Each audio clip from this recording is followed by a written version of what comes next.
Bem, deixa eu tentar explicar toda a situação da Rodésia nos anos 60. Então, a Inglaterra tinha assumido um governo do Partido Trabalhista e eles estavam querendo se livrar de todas as colônias por causa do princípio da autonomia dos povos, que foi sancionado pela ONU. Então eles começaram a dar independência para os outros países, tipo a Rodésia do Norte virou a Zâmbia, a Nyasaland virou Malawi, Botsuana virou... não, a Bechuanaland virou Botsuana, e assim por diante.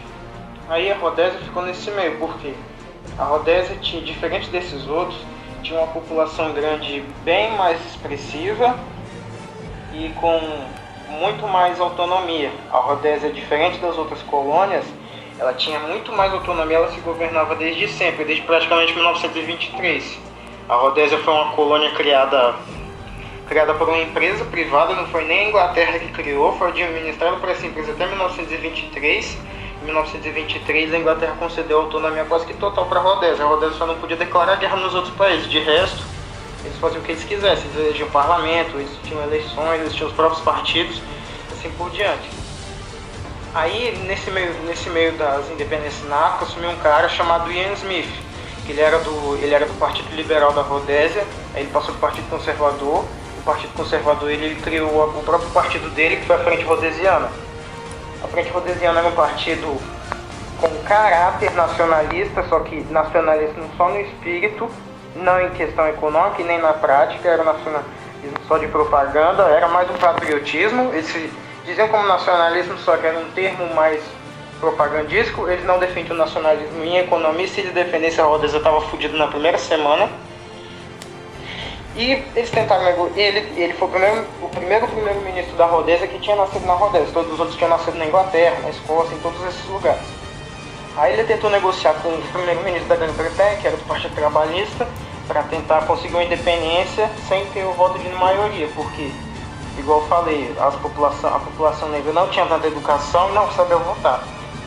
Aí ele tentou adiar isso, fazer um processo de transição para isso, e educando a população, criar uma geração de líderes capazes para governar. E a Inglaterra não concordou com isso. Aí por isso em 11 de dezembro de 1965 teve a UDI, Unilateral Declaration of Independence, Declaração Unilateral de Independência, que foi assinada por ele, com um estilo bem parecido com a Declaração de Independência dos Estados Unidos, em dia e hora marcado para parecer bem em cima, para ter uma cerimônia bem pomposa. Que o dia 11 de novembro foi o dia da rendição das potências centrais da Primeira Guerra Mundial. Aí o que aconteceu? Na hora a Inglaterra protestou contra isso, tiveram sanções da ONU, só que na prática essas sanções nunca funcionaram direito.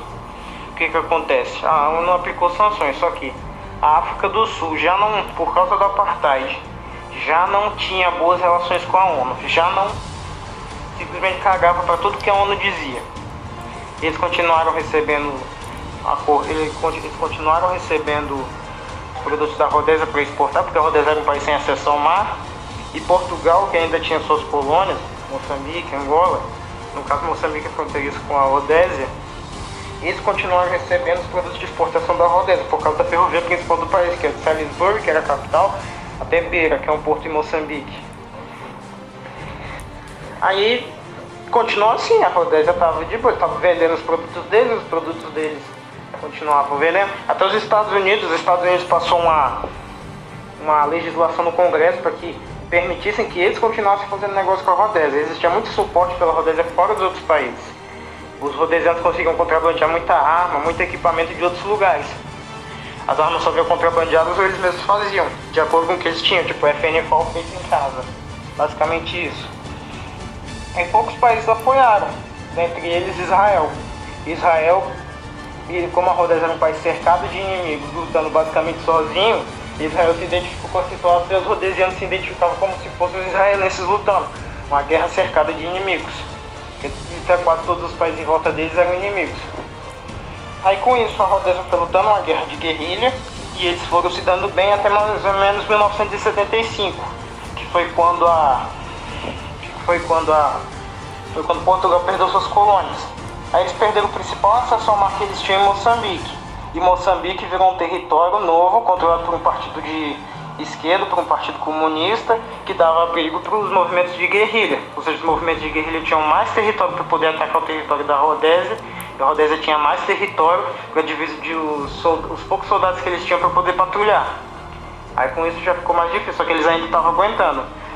Só que aí a gota d'água veio quando a África do Sul parou o suporte que eles tinham para a Rodésia, porque a Rodésia já estava literalmente sozinha, eles não tinham tanto apoio nem desses países que eu digo que eles apoiavam. Tipo, eles mandavam algumas armas de vez em quando, eles compravam alguma coisa, mas no geral não era um apoio tão expressivo.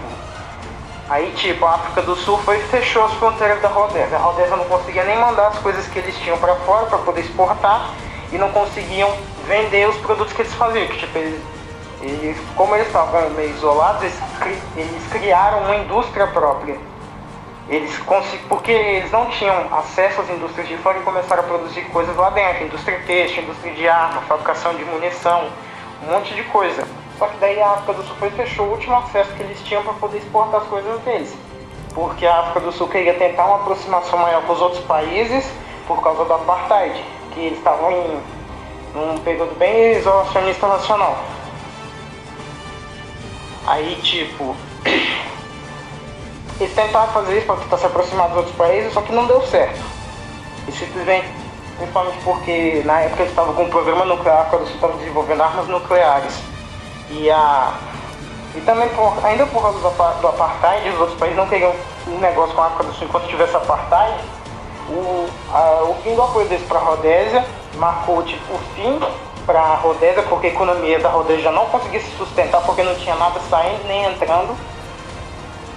A África do Sul não conseguiu a aproximação delas, tiveram que acabar com a apartheid para poder voltar à aproximação internacional.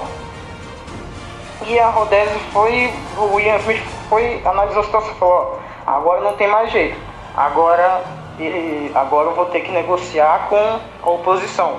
Ele não foi para a oposição extremista, que eram os caras que iam para a guerrilha, os movimentos mais extremistas, que eram o ZANU, a ZANU e a ZANLA, que é o Exército de Libertação Nacional do Zimbábue, o Exército do Povo do Zimbábue. Aí ele foi para a ANC, Congresso Nacional Africano, que era um partido moderado mais ou menos parecido com o Partido do Mandela na África do Sul, só que o Partido do Mandela tinha uma aba terrorista, o Conselho Nacional Africano da Rodésia não tinha, era mais um partido político mesmo. Ele negociou e conseguiu um acordo interno, em que os negros iam receber metade do poder, não é exatamente isso. Os negros ia ter um compartilhamento de poder. Os negros e os brancos iam conseguir se governar, a maioria da população negra ia conseguir votar. Os brancos iam ter ainda uma participação no governo, não iam ter tanta, mas eles ainda iam ter uma participação significativa no governo e iam poder manter o país em ordem. Só que esse acordo interno não foi aceito, mesmo nesse acordo o primeiro-ministro negro da Rodésia tivesse sido eleito, que foi o Bispo Muzorewa. Ele foi o primeiro-ministro negro da Rodésia. Só que tipo, os outros países do mundo não aceitaram, disseram: não, isso aí é falso, que não sei o que, não vai dar certo. Aí, e ainda continuou na situação, cercado de inimigos, eles não conseguiam comprar as coisas deles, eles não conseguiam exportar, não tinha como sair, não tinha como entrar. A população branca, que era o principal apoiador do regime, eles começaram a ir embora para a África do Sul, para a Austrália e para a Inglaterra, porque eles não viam mais futuro, porque o governo não tinha mais o mínimo de apoio sequer para conseguir se sustentar.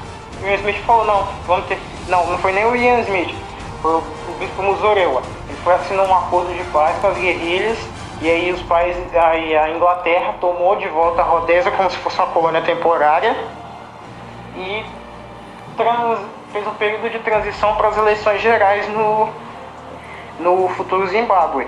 Só que daí fizeram um acordo em que tipo, os brancos ainda teriam uma participação boa no governo. Não ia ter tanto igual eles tinham, mas eles ainda iam ter uma participação. Não poderia haver mudança na Constituição, teria que ser uma democracia e as eleições não poderiam ser fraudadas. Já começou errado que as eleições foram fraudadas. Tiveram diversas alegações de fraude no país inteiro, principalmente de lugares afastados em que o exército das guerrilhas chegava e dizia: não, se vocês não votarem no ZANU-PF, que era o partido do Robert Mugabe, se vocês não votarem no ZANU-PF, a gente vai saber quem não votou, a gente tem uma máquina, eles inventaram que eles tinham uma máquina que descobria quem que não tinha votado neles, e a gente vai matar. Aí o povo ficava com medo, as pessoas da tribo ficavam com medo e votavam neles. Aí já começou errado, porque a Zana foi ganhar a eleição desse jeito, fraudando. Ninguém fez nada. Aí os brancos continuaram lá, a Frente Rhodesiana meio que continuou existindo com outro nome, se não me engano era Partido Conservador, algo assim. Continuaram lá como oposição no parlamento. E daí tinha um limite de tempo que o Robert Mugabe não podia mexer em nada na Constituição. Quando deu esse tempo limite, na hora ele mudou a Constituição, ele tirou o cargo de primeiro-ministro, juntou tudo, criou um cargo super poderoso de presidente, que ele ia ter o poder total de tudo que ele... Todos os cargos, tipo primeiro-ministro, tudo, ele ia ter o poder total. Aí ele expulsou os brancos, tipo, tinha um mínimo de cargos brancos que podiam ter, um mínimo de cadeiras brancas, de partidos brancos que podiam ter no parlamento, para os brancos terem a representatividade. Ele tirou o parlamento inteiro, podia ser da Zanu. E foi o que aconteceu. Por isso Robert Mugabe ficou mais 30 e poucos anos no poder. E o Zimbábue virou essa merda que tá. Não é tanto por causa da ONU, é mais por causa de fatores internos.